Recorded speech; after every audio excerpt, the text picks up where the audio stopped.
For question 7, the main theme is about the fermentation. Which of the following chemicals, A, B, C, D, will build up in the animal cell as a result of fermentation?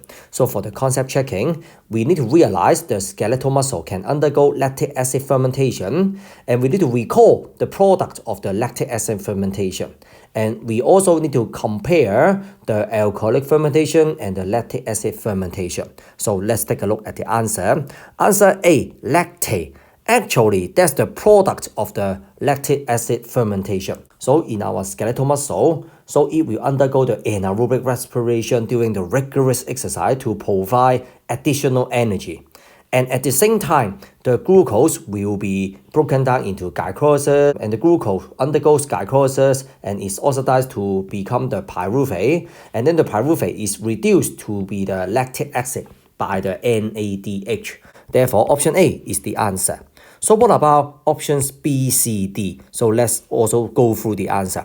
Ethanol, that's the product of the alcoholic fermentation, because for the yeast or for some plant cells, they will undergo alcoholic fermentation to produce the ethanol. It's the same idea as the lactic acid fermentation. Glucose undergo the glycolysis to form the pyruvate, and then the pyruvate is reduced to form the ethanol and the carbon dioxide by the NADH.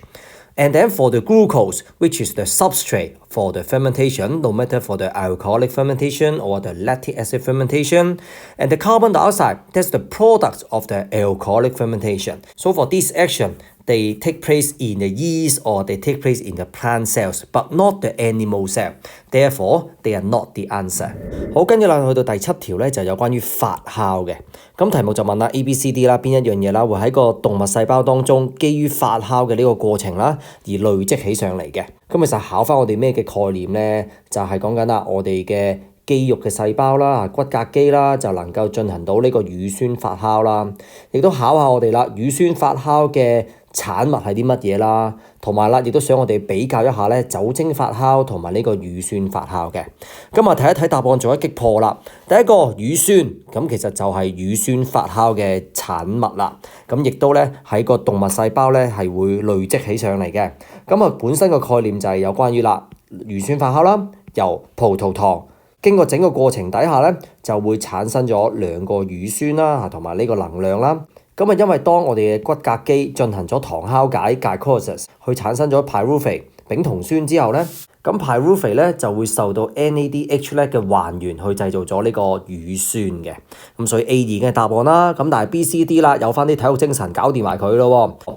B 啦就係 ethanol 酒精，酒精其實即係酒精發酵嘅產物，咁啊通常啦係一啲酵母菌啊、植物細胞啊佢所產生嘅，咁所以啦就唔係動物細胞啦。